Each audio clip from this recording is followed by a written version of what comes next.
একেবারেই ফাইনাল হলো যে মির্জা ফখরুল ইসলাম আলমগীর ২৩তম রাষ্ট্রপতি হিসেবে নির্বাচিত হতে যাচ্ছেন।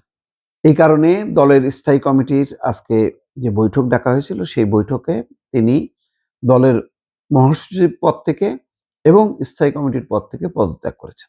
এখন আর কোনো সংশয় নেই, সন্দেহ নেই, মির্জা ফখরুল ইসলাম আলমগীর চূড়ান্তভাবে মনোনীত হল।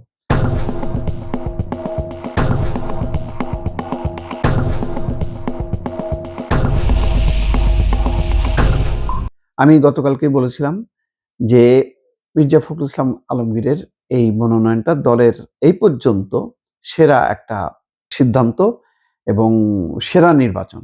অর্থাৎ দল সঠিকভাবেই তার নামটি প্রস্তাব করেছে এবং সেই সঙ্গে আরও বলেছিলাম যে দলের ভারপ্রাপ্ত মহাসচিব হিসেবে রুহুল কবির রিজভীর নামটিও এসছে সামনে, সেটিও যথাযথ হয়েছে। এই নিয়ে অন্তত দলের কোনো পর্যায়ে কোনো বিতর্ক থাকবে বলে আমি মনে করি না।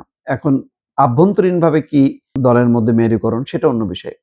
বাইরের থেকে আমরা গণমাধ্যম কর্মী হিসেবে যেটা দেখি যে এই দুটি মানুষকে বাংলাদেশের মানুষ গত ১৫-১৭ বছর টানা দেখেছে যে তারা এক মুহূর্তের জন্য দলের হাল ছাড়েনি।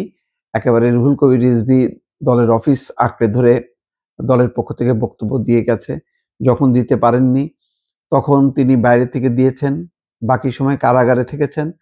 আর মির্জা ফখরুল ইসলাম আলমগীর তার এই অসুস্থ শরীর নিয়ে তিনি যেভাবে বিভিন্ন জনসভায় মিছিলে নেতৃত্ব দিয়েছেন এটা কল্পনা করা যায় না। এটা তার বয়স অ্যালাউ করে না। তারপরও তিনি এই অসুস্থ শরীর নিয়ে দলের পক্ষে কাজ করে গেছেন এবং ২-৩ বার তিনি কারারুদ্ধও হয়েছেন এবং অমানবিক পরিবেশেই তিনি ছিলেন কারাগারে।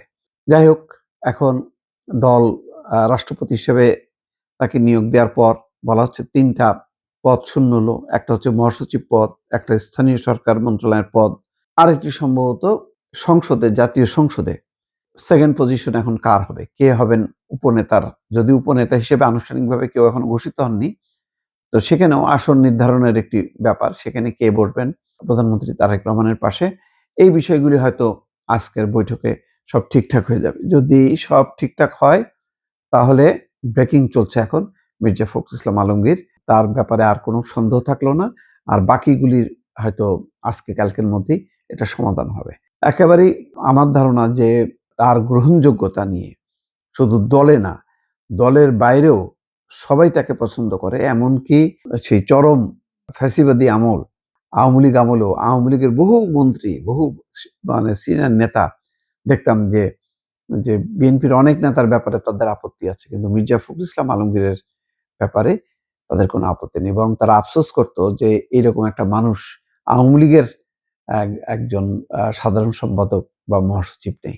অর্থাৎ মির্জা ফখরুল ইসলাম আলমগীরের মতো নেতা আওয়ামী লীগে নেই, এটা আওয়ামী লীগের অনেক নেতা দুঃখ প্রকাশ করেছে। আমি পার্সোনালি আমি জানি। তো সুতরাং বুঝতেই পারছেন যে মির্জা ফখরুল ইসলাম আলমগীরের গ্রহণযোগ্যতা দলে এবং দলের বাইরেও আছে। সেই হিসাবে আমি বলছি যে বিএনপির একটা সেরা নির্বাচন এবং বাংলাদেশ একটা ভালো সম্মানিত মানুষকে এবং ত্যাগী রাজনৈতিক মানুষকে রাষ্ট্রপতি হিসেবে পেতে যাচ্ছে। এটা নিঃসন্দেহে একটা ভালো দিক।